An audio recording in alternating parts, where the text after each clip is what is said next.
System. तो हम study कर रहे थे स्टेट्स ऑफ मैटर, सो इसी को हम कंटिन्यू करने वाले हैं। सो आज का हमारा टॉपिक है दैट इज गैसियस स्टेट और गैस लॉ। सो गैसियस स्टेट जो है this is the simplest state of matter and हमारे पास पीरियोडिक टेबल के अंदर जो एलिमेंट होते हैं दैट इज 118 एंड इसमें से जो 11 एलिमेंट्स हैं वो गैसियस स्टेट होती हैं। लाइक हम कौन कौन से बता सकते हैं। फर्स्ट इज नोबल गैसेस की जो सीरीज होती है वो सारे हमारे पास यहाँ पे गैसियस स्टेट में होते हैं। Helium, neon, argon, krypton, xenon and radon. Alright, ये हो गए 6। 7 is hydrogen, nitrogen, oxygen, fluorine and chlorine. तो ये जो 11 एलिमेंट्स हैं ये गैसियस स्टेट के अंदर प्रेजेंट होते हैं under normal conditions like temperature and pressures. Alright, so अभी हम यहाँ पे कुछ कैरेक्टरिस्टिक्स की बात करते हैं गैसियस स्टेट की। सो फर्स्ट कैरेक्टरिस्टिक्स ये है जो गैसियस स्टेट होती है उसके पास ना ही तो डेफिनेट शेप होती है ना ही डेफिनेट वॉल्यूम होता है। लाइक अगर हमारे पास यहाँ पे कोई गैस प्रेजेंट है सो वो किसी भी कंटेनर के अंदर, मान लो ये हमारे पास कोई कंटेनर है, सो ये जो गैस हमारे पास प्रेजेंट होगी इस कंटेनर के वॉल्यूम को और इस कंटेनर की जो शेप है उसको एक्वायर कर लेंगे। सो फर्स्ट कैरेक्टरिस्टिक यही है कि gases have neither definite shape nor definite volume.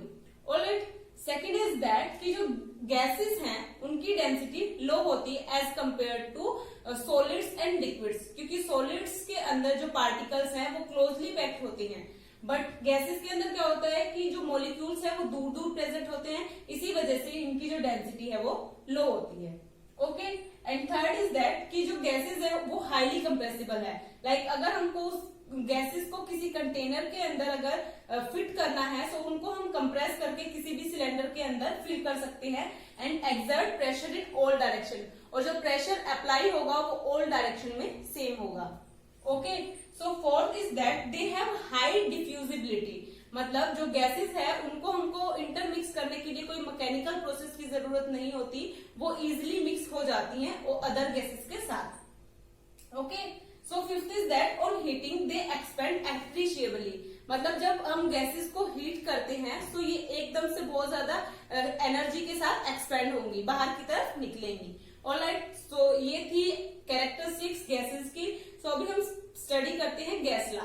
So gas law होता क्या है। लाइक हमारे पास मेजरेबल प्रॉपर्टीज है लाइक प्रेशर, टेम्परेचर, वॉल्यूम, मास। सो ये हमारे पास मेजरेबल प्रॉपर्टीज हैं। सो ये मेजरेबल प्रॉपर्टीज जो है इंटरडिपेंडेंट होती है एक दूसरे के ऊपर। तो ये जो इंटरडिपेंडेंसी है इन प्रॉपर्टीज की ये फॉर्मेशन करती है गैस लॉ का। सो गैस लॉ जनरली हुआ क्या, gas law is the relationship between measurable properties of gases. So यहाँ पे हमारे पास 4 लॉज हैं। So first is Boyle's law. So Boyle's law that is given by Robert Boyle's in 1662 and second is Charles law and third is Gay Lussac's law and fourth is Avogadro law. So सबसे पहले हम study करते हैं Boyle's law को। Alright, so Boyle's law के अंदर क्या होता है, this is the law that is relationship between pressure and volume.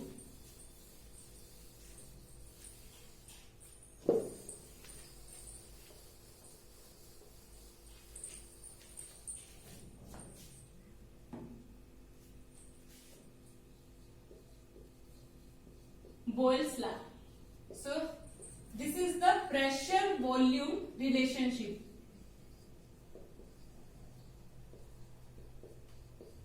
So यहाँ पे जो प्रेशर एंड वॉल्यूम है ये यहाँ पे फिक्स नहीं है। So हमारे पास यहाँ पे जो थर्ड फैक्टर होगा वो यहाँ पे कांस्टेंट होगा। So third factor is temperature. So at constant temperature, so Robert Boyle in 1662 observed that at constant temperature, pressure of a fixed amount of a gas is inversely proportional to volume. मतलब अगर हम mathematically इसको represent करें so pressure is inversely proportional to volume. Okay, अगर हम इस proportional sign को यहाँ से रिमूव करते हैं तो यहाँ पे हमारे पास आता है constant that is K1. P is equals to K1 1/V। अगर हम इसको रीअरेंज करें तो यहाँ पे आ जाएगा PV is equals to K1। So इस इक्वेशन की हेल्प से भी हम ये बता सकते हैं at constant temperature product of pressure and volume is equals to constant. तो इसको हम इस तरीके से भी रिप्रेजेंट कर सकते हैं और इसको हम ऐसे भी बोल सकते हैं कि at constant temperature pressure is inversely proportional to volume. Alright, तो यहाँ पे हमारा जो प्रेशर है, अगर हम यहाँ पे गैसेस की बात करते हैं एट कांस्टेंट टेम्परेचर,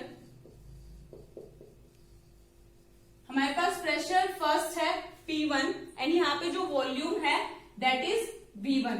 एंड अगर यहाँ पे जो प्रेशर है वो चेंज हो रहा है P2 में एंड यहाँ पे जो वॉल्यूम चेंज हो रहा है दैट इज V2, बट यहाँ पे हमारे पास जो टेम्परेचर है वो कांस्टेंट है। तो यहाँ पे अगर बॉयल्स लॉ अगर हम इंट्रोड्यूस कराना चाहें तो क्या होगा, P1 V1 is equals to P2 V2। Alright, so यहाँ से अगर हम निकाले P1 by P2 is equals to V2 by V1, तो यहां से इस तरीके की भी हमारे पास इक्वेशन आ जाती है। ऑलराइट, सो ये था हमारा बॉयल्स लॉ। अगर हम यहाँ पे इसके ग्राफ रिप्रेजेंटेशन देखें तो वो कैसे कैसे होगी, तो अभी हम वो देख लेते हैं। तो अगर हम ग्राफ प्लॉट करें बिटवीन प्रेशर एंड वॉल्यूम के बीच में, सो यहाँ पे हमारे पास प्रेजेंट है प्रेशर एंड यहाँ पे हमारे पास प्रेजेंट है वॉल्यूम। सो जब हम प्रेशर एंड वॉल्यूम के बीच में ग्राफ रिप्रेजेंट करते हैं तो हमको यहाँ पे मिलती हैं hyperbolic equation eight constant temperature. Like यहाँ पे जो टेम्परेचर है वो कांस्टेंट है 200 के, यहाँ पे 400 के, यहाँ पे 600 के। ऑलराइट, तो यहाँ पे हमको मिल रही है हाइपरबोलिक इक्वेशन। और इनको हम ये भी बोल सकते हैं कि जब हम प्रेशर और वॉल्यूम के बीच में ग्राफ प्लॉट करते हैं तो इनको हम बोलते हैं आइसोथर्म्स। आइसोथर्म्स हम इसलिए यूज करते हैं क्योंकि यहाँ पे जो टेम्परेचर है वो कांस्टेंट है और टेम्परेचर के लिए यहाँ पे जो वर्ड यूज होता है दैट इज आइसोथर्म्स। ऑलराइट, तो ये हमको अलग अलग यहाँ पे हाइपरबोलिक इक्वेशन मिलेगी। अगर यहाँ पे टेम्परेचर जो है वो कांस्टेंट है तो यहाँ पे हमको डिफरेंट कांस्टेंट टेम्परेचर पे अलग अलग हाइपरबोलिक हमारे पास ये रिप्रेजेंटेशन मिलेगी। एंड देन यहाँ पे अगर टेम्परेचर इंक्रीज हो रहा है तो ये हाइपरबोलिक की जो हमको ये लाइंस मिल रही है वो इंक्रीज हो जाएगी। ओके, सो अभी हम प्लॉट करते हैं graph between pressure and 1/V। अगर हम यहाँ पे प्रेशर एंड 1/V के बीच में अगर ग्राफ प्लॉट करते हैं तो हमको यहाँ पे मिलती है straight line through the origin. तो यहाँ पे हमको मिलेगी T1, T2 and T3। Okay, तो यहाँ पे जो टेम्परेचर है एक वन टाइम पे कांस्टेंट है, देन यहाँ पे कांस्टेंट है एंड देन यहाँ पे कांस्टेंट है। तो यहाँ पे हमको स्ट्रेट लाइन मिल रही है थ्रू द ओरिजिन एंड इसको भी हम आइसोथर्म्स ही बोलेंगे। एंड यहाँ पे अगर प्रेशर जो है वो एक टाइम पे बहुत ज्यादा अगर इंक्रीज हो जाए तो हमको यहाँ पे जो इक्वेशन है ये जो यहाँ पे ये जो फॉलो कर रही है बॉयल्स लॉ को वो ओबे नहीं करेंगी एंड यहाँ पे हमको स्ट्रेट लाइन नहीं मिलेगी। अगर यहाँ पे हम प्रेशर की बात कर रहे हैं, अगर प्रेशर यहाँ पे इंक्रीज हो रहा है बहुत ज्यादा। ऑलराइट, तो ये हो गया हमारा प्रेशर वॉल्यूम ग्राफ एंड ये हो गया हमारा प्रेशर 1/वॉल्यूम ग्राफ। अगर हम यहाँ पे एक ग्राफ और रिप्रेजेंट करें प्रेशर वॉल्यूम वर्सेस प्रेशर, तो यहाँ पे जो हमको ग्राफ मिलेगा दैट इज हमको पैरेलल लाइंस मिलेगी थ्रू प्रेशर एक्सिस। तो ये हमारी प्रेशर एक्सिस है, एक्स एक्सिस लगा लिया हमने इसको प्रेशर एक्सिस। तो यहाँ पे हमको पैरेलल लाइन मिलेंगी through pressure axis T1, T2 and T3। सो इस तरीके से इंक्रीजिंग ऑर्डर में हमको मिलेगी। तो यहाँ पे टेम्परेचर जो सबसे ज्यादा होगा that is T3, then T2, then T1। Okay, so ये हमको यहाँ पे ग्राफ मिल रहा है। ओके, सो सबसे इजी एग्जांपल इसका क्या होगा कि जो सी लेवल के ऊपर लाइक सी है उसके ऊपर जो एयर प्रेजेंट होती है वो डेंसर होती है देन यहाँ पे अगर कोई एयर प्रेजेंट है उसकी कंपैरिजन में। ऑलराइट, सो यहाँ पे अब हम स्टडी करते हैं relationship between mass and density.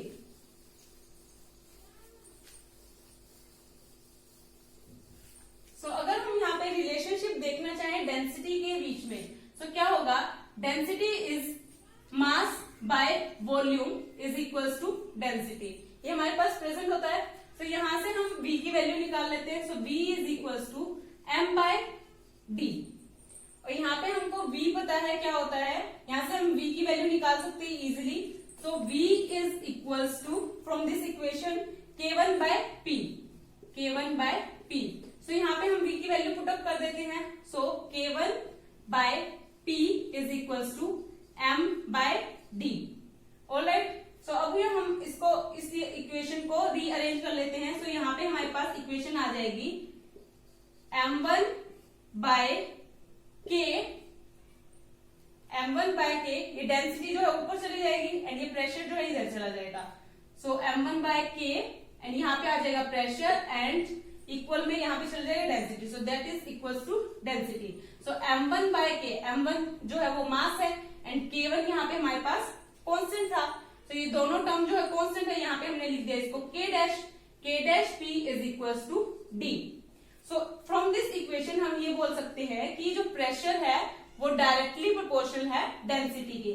So pressure is directly proportional to density. So यही था हमारा बॉयल्स लॉ। अभी हम स्टडी करते हैं चार्ल्स लॉ को। So Charles law that is given by Jacques Charles and इन्होंने ऑब्जर्व किया था कि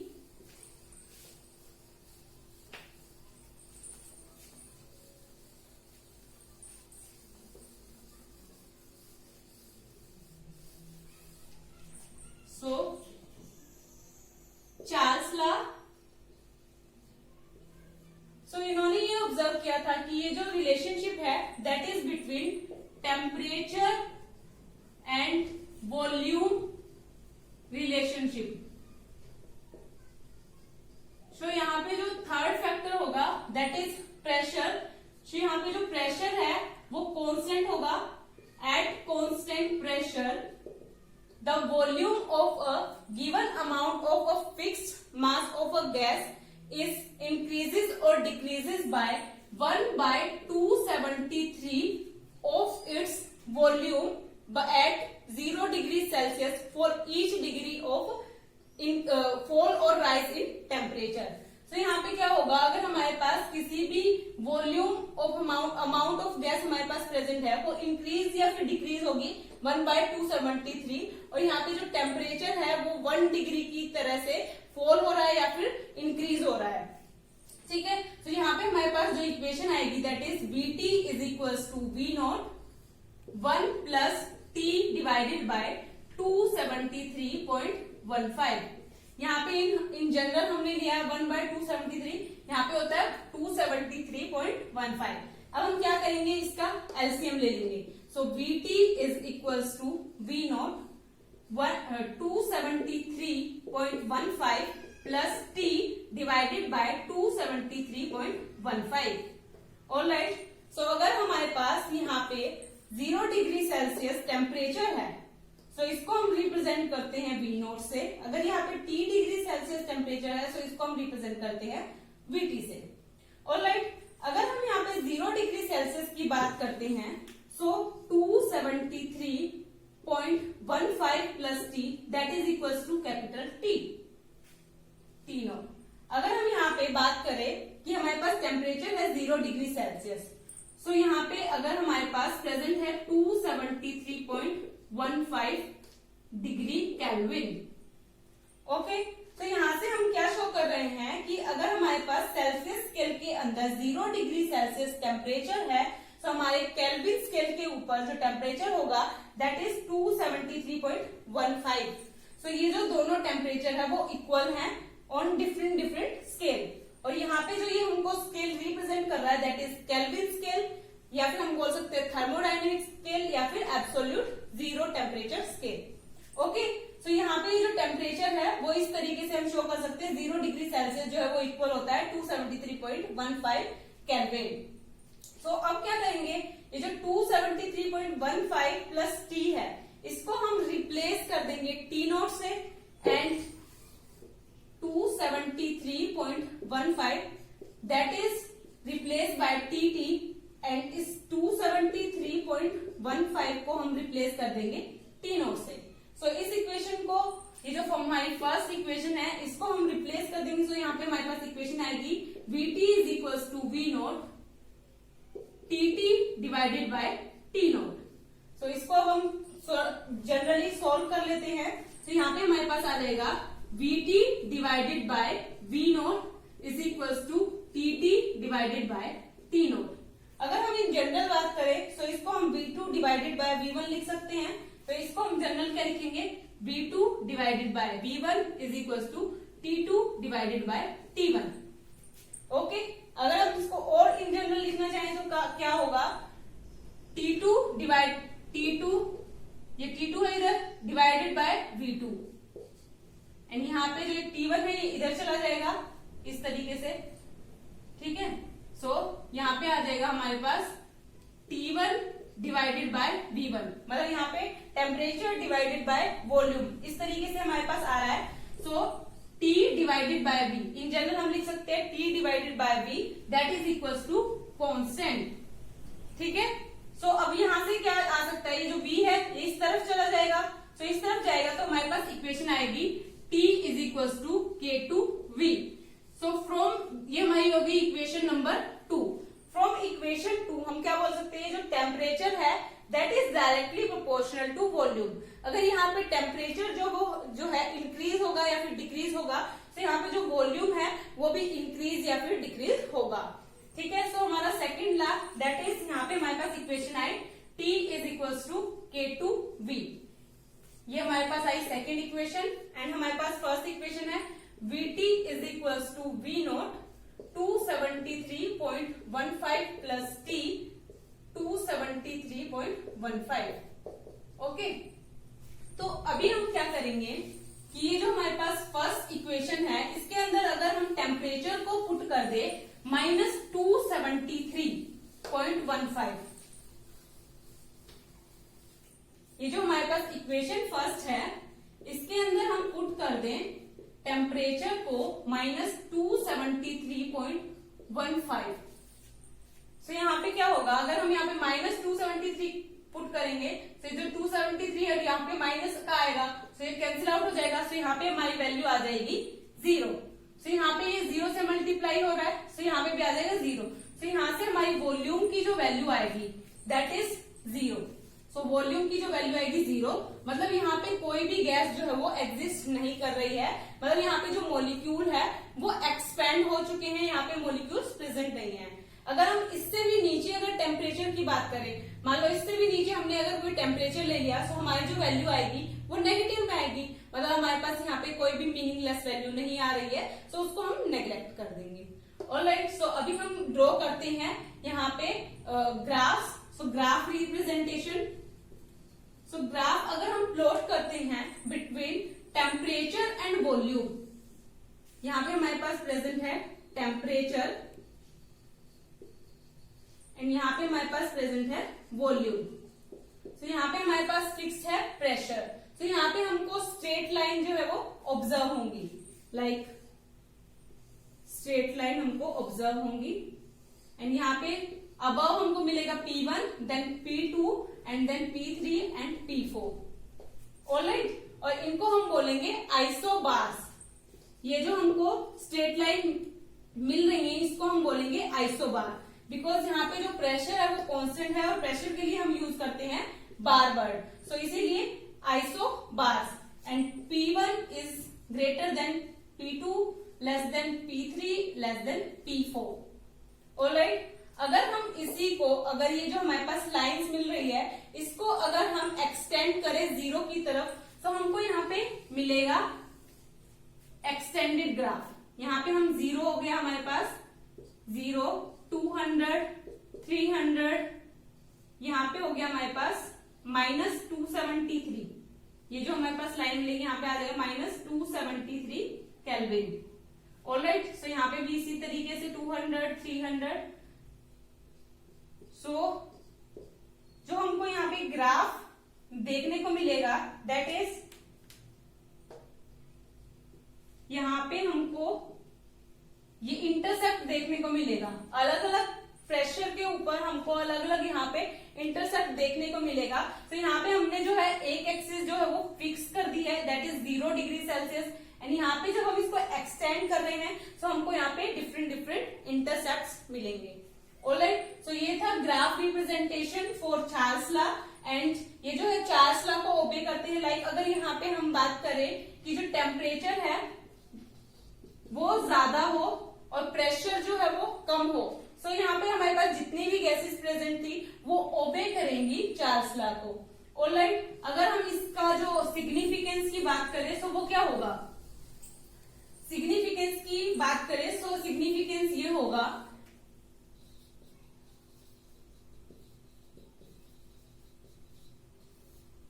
सिग्निफिकेंस की बात करें from this law, so temperature is directly proportional to volume. So यहाँ पे जिस तरीके से टेम्परेचर इंक्रीज होगा सो वॉल्यूम जो है वो इंक्रीज होगा और मास ऑफ अ यूनिट वॉल्यूम जो है वो डिक्रीज हो जाएगा।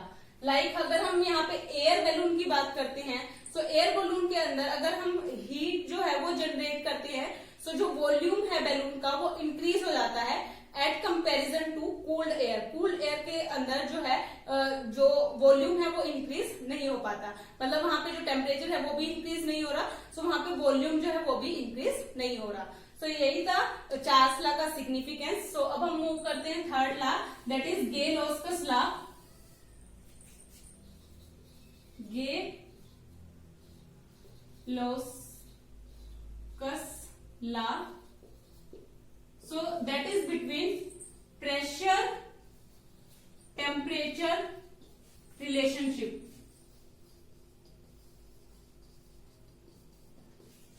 ऑलराइट, सो ये जो हमको गे-लॉस्कस लॉ है that is between pressure temperature relationship. तो यहाँ पे जो थर्ड फैक्टर है that is volume. So volume यहाँ पे जो है वो फिक्स होगा।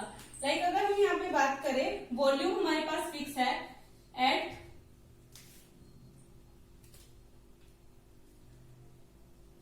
कांस्टेंट वॉल्यूम, यहाँ पे जो प्रेशर है, pressure of a fix amount of a gas is directly proportional to the temperature. जो प्रेशर है वो डायरेक्टली प्रोपोर्शनल होगा टेम्परेचर के। सो अगर हम मैथमेटिकली रिप्रेजेंट करें so P is directly proportional to temperature. अगर हम ये प्रोपोर्शनल साइन हटाएं तो P is equal to K3 into T। P bye T is equal to K3। So ये जो हमको लॉ मिला है इसको हम ऑल्सो ड्राइव कर सकते हैं from Boyle's law and Charles law. Okay, so ये हमको लॉ मिलेगा एंड फ्रॉम दिस अगर हम इसके बीच में अगर ग्राफ प्लॉट करना चाहें तो ग्राफ क्या होगा। तो यहाँ पे जब हम प्रेशर और टेम्परेचर के बीच में ग्राफ प्लॉट करते हैं और यहाँ पे वॉल्यूम जो है वो कांस्टेंट है, तो यहाँ पे हमको मिलती हैं आइसोकोरिक, आइसोकोर या फिर आइसोकोरिक। जो हमको स्ट्रेट लाइंस मिलेंगी उनको हम बोलेंगे आइसोकोर्स। यहाँ पे हमारे पास है प्रेशर एंड देन यहाँ पे हमारे पास है टेम्परेचर। ऑलराइट, तो यहाँ पे हमारे पास प्रेशर एंड टेम्परेचर है, सो यहाँ से हमको मिलेंगी स्ट्रेट लाइन। सो यहाँ पे हमको मिलेगी V1, V2 and V3। So V1 जो है less than V2 less than V3। Okay, so जब हम इनके बीच में प्लॉट करते हैं स्ट्रेट लाइन मिलती है। अगर इसी तरीके से अगर हम यहाँ पे ग्राफ ड्रॉ करें between pressure temperature and temperature के बीच में, तो यहाँ पे हमको जो है एक पैरेलल लाइन मिलेगी through temperature axis. P bye T and T के बीच में जब प्लॉट करते हैं तो यहाँ पे हमको मिलता है parallel axis through temperature axis. Alright, अगर हम इसका सिग्निफिकेंस की बात करें तो जो प्रेशर है वो डायरेक्टली प्रोपोर्शनल है टेम्परेचर की। ऑलराइट, सो प्रेशर टेम्परेचर की डायरेक्टली प्रोपोर्शनल है। लाइक अगर हम टायर्स की बात करें, इन्फ्लेटेड टायर्स की, इन्फ्लेटेड टायर्स के अंदर क्या होता है, अगर हम नॉर्मल डेज की बात करें तो जो उनके अंदर जो एयर प्रेजेंट होती है वो नॉर्मली प्रेजेंट होती है। अगर हम समर्स की बात करें तो समर्स के अंदर क्या है, टेम्परेचर जो है वो इंक्रीज हो जाता है। टेम्परेचर अगर इंक्रीज हुआ तो जो प्रेशर है वो इंक्रीज हो जाएगा। प्रेशर जो है इंक्रीज हुआ तो जो टायर है वो बर्स्ट होने के चांसेस ज्यादा रहते हैं, बिकॉज यहाँ पे जो हॉट डेज हैं उनके अंदर टेम्परेचर इंक्रीज हो जाता है। इसी तरीके से अगर हम विंटर्स की बात करें, विंटर्स के अंदर क्या होता है, जो टेम्परेचर है वो कम हो जाता है, मतलब ये जो प्रेशर है वो भी कम हो जाएगा। प्रेशर कम हो जाएगा सो जो टायर प्रेजेंट है हमारे पास, इन्फ्लेटेड टायर, सो उसके अंदर जो प्रेशर है वो रिड्यूस होना स्टार्ट हो जाएगा। अगर यहाँ पे प्रेशर है वो इजिली फिक्स हो जाता है, सो हमारे पास यहाँ पे हमको जो टायर है बर्स्ट होने के चांसेस कम रहते हैं। ऑलराइट, सो यही है हमारा थर्ड लॉ, गे-लॉस्कुस लॉ। एंड अब अभी हम स्टडी करते हैं Avogadro law. So Avogadro law is given by Italian scientist, that is Amedeo Avogadro, in 1882.